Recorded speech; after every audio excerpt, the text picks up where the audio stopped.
नमस्कार दोस्तों, आज बात करते हैं एक रहस्यमयी संत प्रेमानंद जी महाराज के बारे में। जी हाँ दोस्तों, आज यह संत एक रहस्य बन चुके हैं।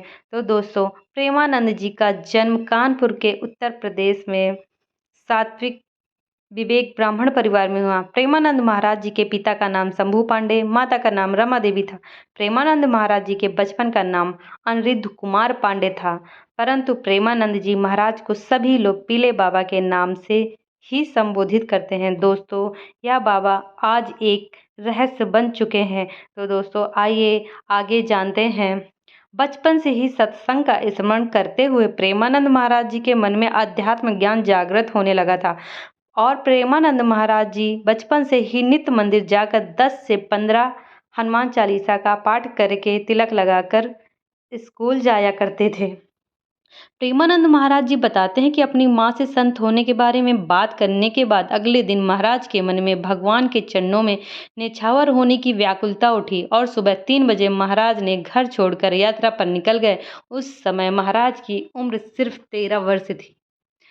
संन्यास में प्रवेश करने के बाद प्रेमानंद महाराज जी ने अपना शुरुआती तपोस्थली वाराणसी ली। वहां नित्य प्रतिदिन महाराज जी गंगा स्नान करके तुलसी घाट पर एक विशाल पीपल का वृक्ष के नीचे आसन लगाकर महाराज जी गंगा माँ और भगवान शिव का ध्यान किया करते थे। उसके बाद वहां से उठकर 10 से 15 मिनट के लिए भिखारियों की लाइन में बैठकर एक बार भिक्षा मांगा करते थे। यदि उतने समय में इनको किसी ने भिक्षा दी तो ठीक है, नहीं तो या गंगा जल पीकर और फिर भगवान शिव की आराधना में एकांतवास में 24 घंटे के लिए चले जाते थे। प्रेमानंद महाराज जी को इसी प्रकार की दिनचर्या के अनुसार कई दिनों तक गंगा का जल पीकर रहना पड़ता था। दोस्तों, इसी समय अगर उन्हें कोई रोटी खाता दिख जाता तो वह उनको बहुत भाग्यशाली मानते थे कि इसे रोटी खाने को तो मिल रही है। दोस्तों, प्रेमानंद जी महाराज का शुरुआती जीवन बहुत कठिन परिस्थितियों से गुजरा और उन्हें बहुत कठिन परिस्थितियों का सामना करना पड़ा था। ऐसा माना जाता है कि प्रेमानंद महाराज ने वृंदावन आने के बाद महाराज श्री चैतन्य महाप्रभु की लीलाएं देखते थे और रात को रास लीला देखते थे। इसके बाद उनके जीवन में परिवर्तन आया। उन्होंने संन्यास त्याग कर भक्ति के मार्ग को चुन लिया। ऐसा माना जाता है कि महाराज जी को स्वयं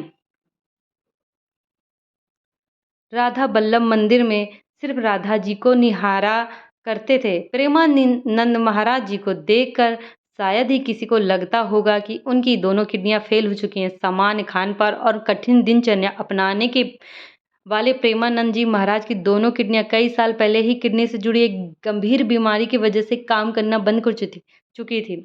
किडनी की गंभीर बीमारी के कारण महाराज जी की दोनों किडनियां खराब हो गई हैं। आमतौर पर लोग बिना किडनी के साल भर नहीं जी पाते। वहीं प्रेमानंद जी रोजाना 4 घंटे सोने के बाद अपना काम करते हैं खुद और अपने आश्रम में भ्रमण करते हैं। श्री प्रेमानंद महाराज जी का नाम राधा रानी के परम भक्तों में एक है। जो भक्त इनके सत्संग को मन लगाकर सुनता है वह राधा रानी के दर्शन जरूर प्राप्त करता है। ऐसा माना जाता है कि भोलेनाथ ने स्वयं प्रेमानंद जी महाराज को दर्शन दिए और उन्हें वृंदावन आने के लिए कहा। तो दोस्तों, यह थी प्रेमानंद की कहानी। दोस्तों, आप इसे और जाके गूगल में सर्च कर सकते हैं, उनके बारे में पढ़ सकते हैं। दोस्तों, यह एक रहस्यमयी संत हैं। कुछ लोग इन्हें भगवान श्री कृष्ण का अवतार भी बताते हैं। जी हाँ दोस्तों, क्योंकि इनकी दोनों किडनियाँ 17 साल पहले खराब हो चुकी थी और ये आज तक वैसा ही जीवन व्यतीत कर रहे हैं जैसे हम लोग। जी हाँ दोस्तों, इन्होंने अपनी दोनों किडनियाँ जो फेल हैं, तो एक किडनी को ये राधा और एक को कृष्ण कहते हैं कि मैं इन्हीं दोनों किडनियों की वजह से ही चल रहा हूँ, क्योंकि एक किडनी मेरी राधा, एक किडनी मेरी कृष्ण है, तो वही मुझे चला रहे हैं। दोस्तों, आज इनके हजारों करोड़ों भक्त हैं और इनके आश्रम में लाइन लगी रहती है। दोस्तों, ये बहुत ही ईमानदार संत हैं। जो इनको बोलना होता है या मुंह पे बोल देते हैं। ना अधिकारी, ना बड़े बड़े नेता, सब इनके चरणों पे शीश नवाते हैं, आते हैं। ये किसी को ज़्यादा भाव नहीं देते कि आप वीआईपी हो तो आपसे हम अलग मिलेंगे। जैसे वो नॉर्मल साधारण व्यक्तियों से मिलते हैं, वैसे ही ये वीआईपी लोगों से भी मिलते हैं। इनको जो कहना होता है या मुंह पे कहते हैं।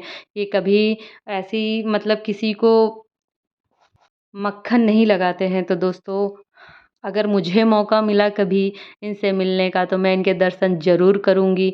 और अगर आप लोगों को मौका मिला हो दर्शन करने का या आप लोग को मिलना है तो दोस्तों प्लीज़ कमेंट में ज़रूर बताइए। मैंने तो इनकी आधी ही स्टोरी बताई है और ये मुझे बहुत अच्छे लगते हैं, या मैं मतलब ये मेरे प्रेरणा स्रोत हैं। दोस्तों मैं इतने बाबा हैं, सब कुछ है, मैं किसी के सत्संग नहीं सुनती, लेकिन जब से इन बाबा का सत्संग सुना है, प्रेमानंद जी महाराज का सत्संग सुना है, पता नहीं एक अलग ही अनुभूति होती है। और कहते हैं ना कि राधा राधा राधा नाम जपो, तो दोस्तों सच में अगर राधा राधा दिन भर नाम जपो तो वो रात में अगर नींद खुल भी गई तो राधा राधा ही मुंह से निकलता है। तो ये दोस्तों अगर हम इनको फॉलो करेंगे, अगर हमें जानना है कि भगवान है, हम मैं तो मानती हूँ कि भगवान है, लेकिन किसी किसी के मन में शक होता है। तो अगर किसी को जानना है कि भगवान है या कोई भगवान की प्राप्ति या दर्शन करना चाहता है तो इनको फॉलो करें, प्रेमानंद जी महाराज को फॉलो करें और उनके सत्संग सुने दोस्तों, और राधा राधा नाम जप करें। ज़रूर हमें माता राधा रानी लाडली जी के दर्शन होंगे और उनके साथ हमारे बिहारी जी के भी दर्शन हो जाएंगे, चाहे कितना भी पापी व्यक्ति हो दोस्तों। तो आज के लिए बस इतना ही।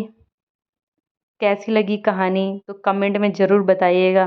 धन्यवाद दोस्तों, फिर मिलते हैं एक नई कहानी के साथ।